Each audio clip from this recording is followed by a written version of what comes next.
मेरे प्यारे दोस्तों, भाइयों और बहनों, आप सबका राधा कृष्ण भक्ति ज्ञान चैनल में स्वागत है।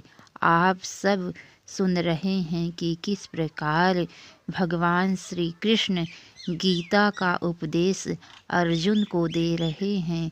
तो चलिए दोस्तों, आगे की कथा आप सबको सुनाते हैं। भगवान श्री कृष्ण कहते हैं, हे अर्जुन, दुखों की प्राप्ति होने पर जिसके मन में उद्वेग नहीं होता, सुखों की प्राप्ति में वह सर्वथा सुखी और दुखी नहीं होता, तथा जिसके राग, भय, क्रोध नष्ट हो गए हैं, ऐसा मुनि स्थिर बुद्धि कहा जाता है।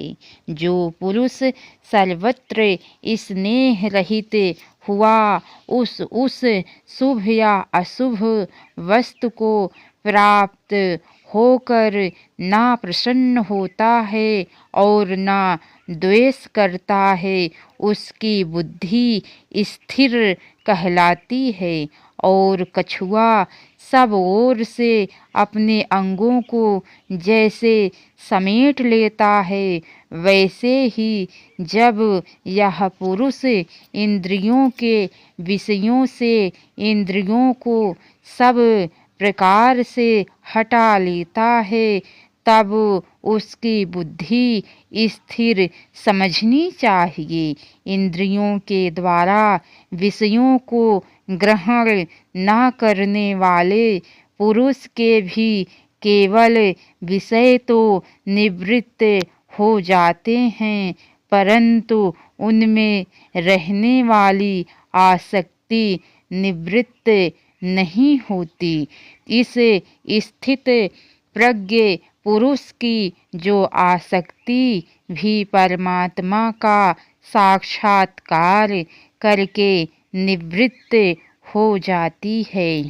हे अर्जुन, आसक्ति का नाश न होने के कारण ये प्रथम स्वभाव वाली इंद्रियां यत्न करते हुए बुद्धिमान पुरुष के मन को भी बलात् हर लेती हैं।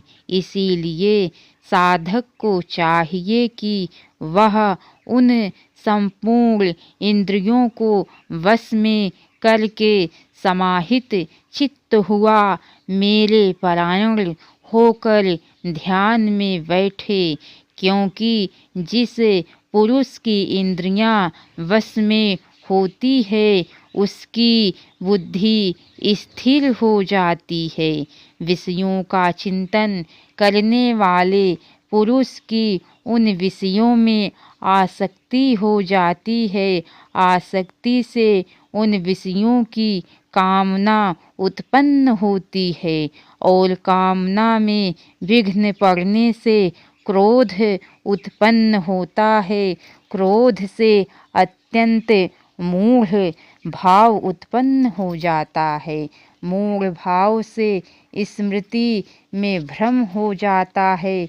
स्मृति में भ्रम हो जाने से बुद्धि अर्थात ज्ञान शक्ति का नाश हो जाता है और बुद्धि का नाश हो जाने से यह पुरुष अपनी स्थिति से गिर जाता है। परंतु हे अर्जुन, अपने अधीन किए हुए अंतःकरण वाला साधक अपने वश में की हुई राग द्वेष से रहित इंद्रियों द्वारा विषयों में विचरण करता हुआ अंतःकरण की प्रसन्नता को प्राप्त हो जाता है। अंतःकरण की प्रसन्नता होने पर इसके संपूर्ण दुखों का अभाव हो जाता है और उस प्रसन्न चित्त वाले कर्मयोगी की बुद्धि शीघ्र ही सब ओर से हटकर एक परमात्मा में ही भली भांति स्थिर हो जाती है।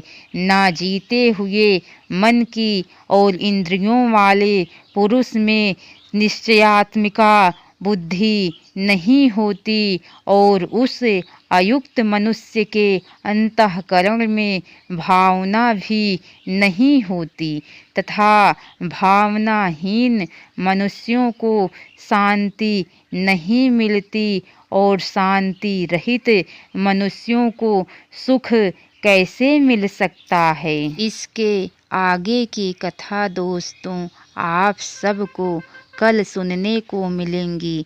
तो कैसी लगी कथा लाइक करके कमेंट बॉक्स में ज़रूर बताना।